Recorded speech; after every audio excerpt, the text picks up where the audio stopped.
뜨는 나라의 천자가 해 지는 나라의 천자에게 일봉에 취합니다. 야, 우리는 탈아시아인데? 일본 사람들이 유럽 사람들과 유전적으로 비슷하다? 인종적으로 뛰어나다? 쇼군! 삼중 바지사장 시스템이랄까?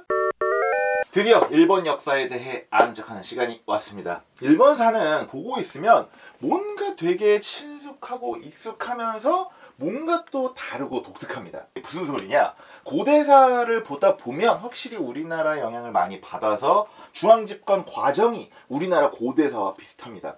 그런데 언제부턴가 조금 달라져요. 거기에 시대 이름이라든지 왕조 이름도 동북아시아 느낌이랑은 좀 다릅니다. 특히 한국사건, 중국사건 역사를 큰 틀에서 바라보면은 체제 내에서 혼란기와 안정기를 반복하지만 결국 중앙 집권화가 계속 강화되고 그 나름의 국가와 민족 정체성이 형성되어가는 과정을 겪습니다. 물론 중국사에서는 한족에만 해당이 되는 얘기입니다. 그리고 외부적으로는 강력한 이민족이 등장할 때 외교적인 격변기나 큰 전쟁을 겪죠. 그런데 일본의 역사는 상대적으로 굉장히 고립된 외교사를 가지면서 내적으로는 중앙정부가 중앙 집권화를 하다가 힘이 빠지고 귀족이나 지방 영주의 힘이 강해지면서 지방 분권적인 시대를 겪어요. 그러다가 대혼란기를 겪고 그 혼란기를 정리한 나름의 강력한 정권이 들어서지만 결국 시대적 한계를 극복하려는 하부 계급의 엘리트를 중심으로 근대화와 산업화를 이룩합니다. 아시아의 역사적인 움직임이라기보다는 오히려 유럽의 역사적인 움직임이랑 더 비슷한 감이 없지 않아 있습니다. 유럽 국가들도 딱 그렇잖아요. 고대, 중세, 근세, 그리고 근대. 이것 때문에 일본의 역사학자들, 특히 이제 근대 일본의 역사학자들은 일봉에 취합니다. 야, 우리는 탈아시아인데? 우리는 유럽 느낌이잖아. 이런 일봉에 취해서 탈아 입구, 아시아에서 벗어나서 구라파 유럽으로 가자라는 목소리까지 나오게 된 거죠. 일본 사람들이 유럽 사람들과 유전적으로 비슷하다? 인종적으로 뛰어나다? 이래서가 아닙니다. 이런 독특한 일본 역사 과정에 대한 분석들을 후려쳐서 말씀을 드리면 근대 이전엔 지정학적으로 고립이 되어 있었기 때문에 외교적으로 큰 에너지를 쓰지 않아도 됐다. 두 번째, 열도 가운데에 산맥들이 굵직하게 있어서 중앙 집권하기 힘들었다. 그러면서 각 지방의 발전이 두드러졌다. 세 번째, 동북아시아에선 고립됐지만 유럽이 강해지는 시기, 즉 서세동점 시기에는 서양 문물을 빠르게 흡수하기 좋은 지정학적 위치였다일 것 같습니다. 자세한 이야기는 나중에 하도록 하고 이번 시간은 항상 그랬던 것처럼 일본사를 본격적으로 공부하기 전에 일본 역사와 관련된 책을 읽기 전에 간단하게 개관하면서 아는 척하는 정도로 이야기를 한번 해보려고 합니다. 아까 말씀드렸죠. 한국사처럼 시작을 했다가 유럽사처럼 전개가 되었다. 이걸 이용해서 간만에 쓸데없는 암기법 한번 만들어 왔습니다. 일본은 역사시대가 늦어요. 그래서 일본 사람들 다 좋냐고. 나 진짜 역사 진행 좀 해. 눈 감어? 새가? 아이고. 근데요. 다시 해볼까요? 좋냐고. 나 빨리 해. 눈 감어? 생각? 근데요. 다시. 좋냐고. 나 해. 눈 감어? 생각? 근데요. 조야고 아나해 가무센 에고 근데 오. 상고시대 선사시대라고 불리는 조몬 야요이 고훈시대, 그리고 고대시대로 불리는 아스카 나라 헤이안시대, 그리고 중세시대로 불리는 가마쿠라 무로모치 막부시대와 생고쿠 시대, 그리고 근세시대로 불리는 에도 막부시대, 그리고 근현대사로 불리는 다섯텐노 시대. 억지냐고요? 억지입니다. 영상 만들기 한 5분 전쯤에 생각을 해냈습니다. 암기법을 만들 때마다 항상 현타가 와요. 생고쿠 시대를 기준으로 해서 1편에서는 보통 이제 고대사와 중세사를 간단하게 볼 거고요. 그리고 2편에서는 근세사와 근현대사를 알아보려고 합니다. 상고 시대는 프롤로그 편에서 했죠. 조몬, 야요이, 고후는 그 시대의 대표적인 유적을 기준으로 해서 시대를 구분했다 라고 말씀을 드렸습니다. 참고로 이 고훈 시대는요, 일본사에서 검증 가능한 최초의 나라인 야마토 정권, 야마토 국이 형성된 시기이기 때문에 야마토 시대라고 불립니다. 야마토 국이 부족 간 연맹왕국스럽게 형성이 됐지만 6세기 쇼토쿠 태자라는 인물의 중앙 집권 체제의 기반을 닦으면서 자연스럽게 아스카 시대로 넘어갑니다. 이 당시에 일본이 수나라 양제한테 해 뜨는 나라의 천자가 해 지는 나라의 천자에게 라는 문구를 기입하면서 섬나라 특유의 자신감을 보였습니다. 백제 멸망 이후 훗날 덴지덴노에 오르는 나카노우의 황자는 외척을 척결하고 다이카 개신을 하면서 중앙 집권화를 계속 강화합니다. 이후에 율령이 엄청 반포가 돼요. 덴지덴노 때는 오미령, 덴모덴노 때는 아스카기기, 요미하라령, 그리고 덴모덴노 때는 다이오 율령 등등 다 외우실 필요는 없습니다.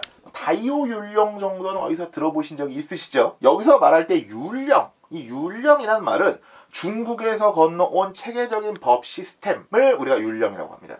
그동안 사회적 관습이라든지 아니면 힘 있는 사람의 주장으로 운영이 됐던 나라가 왕 중심으로 체계가 잡히는 나라로 바뀌는 걸 우리는 율령국가라고 합니다. 참고로 덴모덴노 때 나라 이름도 일본으로 바꾸고 그리고 군주의 호칭도 천황, 지금의 덴노로 확립을 합니다. 그 전엔 호칭이 대왕, 오키미였다고 해요. 그러다가 8세기에 나라로 천도하면서 나라 시대가 열려요. 아스카 시대는 수도가 아스카였습니다. 아스카도 나라 근처입니다. 그래서 저는 이 아스카 시대나 나라 시대는 거의 비슷한 시대, 같은 시대가 아니냐라고 그렇게 봅니다. 그러니까 퉁치면 이 7, 8세기는 나라 근처에 도읍을 하면서 선진 문물을 독자적으로 소화하고 나라가 갖춰야 할 틀을 잡는 시대라고 봅니다.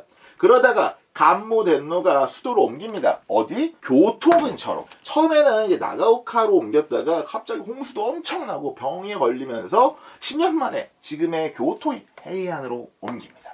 그래서 794년부터 1185년까지 약 9세기부터 12세기까지 약 400년을 교토 근처의 헤이안이 수도였다고 해서 헤이안 시대라고 부릅니다. 그러면 고대 시대인 아스카, 나라, 헤이안 시대는 도읍을 기준으로 시대를 구분한 거겠죠. 헤이안 시대부터 메이지 유신, 즉 이제 근대 시대 이전까지는 덴노가 있던 곳은 항상 이 교토 지방이었습니다.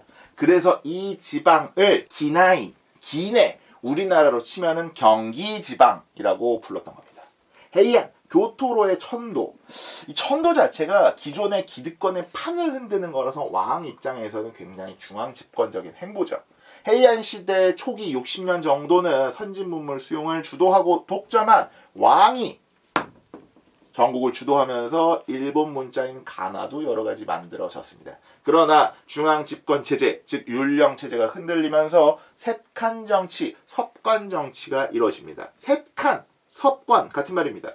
이 단어 알면 조금 있어 보입니다. 셋쇼, 섭정과 간파쿠, 관백의 첫 글자를 따서 셋칸, 섭관이라고 합니다.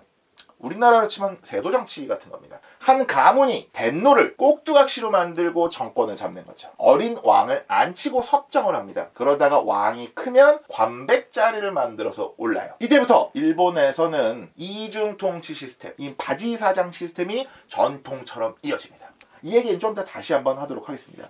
중간에 간모덴노라든지 사가덴노는 신정, 직접 다스리면서 절대왕권도 행사를 하지만 결국 후지와라시 등등의 색한 정치로 대표되는 외척 정치, 귀족 정치 때문에 왕권은 무너지고 지방에서는 호족과 사원의 힘이 강해지면서 스스로 무장을 하고 무사, 부시 계층이 일본의 중심 세력으로 자리를 잡죠. 헤이안 시대를 보면은 고대 시대의 마지막이자 중세 시대의 시작 같죠. 약간 유럽으로 치면은 프랑크 왕국 같은 느낌이랄까? 덴노와 셋칸 간의 대립이 격화되는데 대립과 내전이 심해질수록 무사 계층이 성장합니다. 결국 겐페이 합전, 겐페이 전쟁, 겐페이 내전을 통해서 1185년 미나모토 가문이 정권을 잡고 1192년 덴노에게 쇼군 자리에 임명이 되고 자신들의 본부, 자신들의 막부를 간토 지방의 요코하마 근처에 있는 가마쿠라에 잡으면서 가마쿠라 시대가 약 150년 정도 이어집니다. 쇼군 정의대장군이 정식 호칭이죠. 북동부의 이민족 아이누족의 조상이라고 우리가 일컬어지는 에미시를 정벌하러 만들어진 직책입니다. 가마쿠라 시대 처음부터는 아니지만 이후 약 700년 정도는요, 덴노는 이제 형식적이고 상징적인 존재가 되고요. 정의대장군, 막부의 쇼군이 실질적인 지배자, 실권자로 나라를 다스립니다.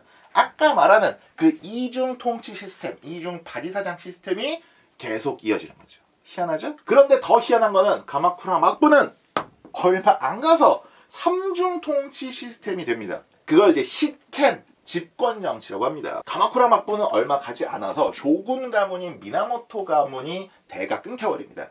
그러니까 넘버 2였던 호조시 가문이 시켄 집권 자리에 올라서 실질적으로 나라를 다스리는 거예요. 그러니까 허수아비 세습 왕은 교토에 있고 이름뿐인 세습 대통령을 대신해서 세습 총리가 나라를 다스리는 삼중 바지사장 시스템이랄까? 그리고 이때부터 지방 무사들이 지방 영주로 성장을 해서 본격적으로 일본식 봉건제가 시작이 되죠. 이게 10분 안에 무로마치마프까지 끝내려고 했는데 분량 조절에 또 실패를 했습니다. 삼중 바지사장 시스템인 가마쿠라 시대 이후의 시대는 다음 시간에 마저 하도록 하겠습니다. 아니 좋냐고 하나 해! 눈 감어? 생까? 아이고. 아니 근데요, 다음 영상이 나올 때까지 구독과 좋아요 알림 버튼을 누르고 옛날 이야기 듣듯이 한 번 더 보세요. 그리고 두 번 더 보세요.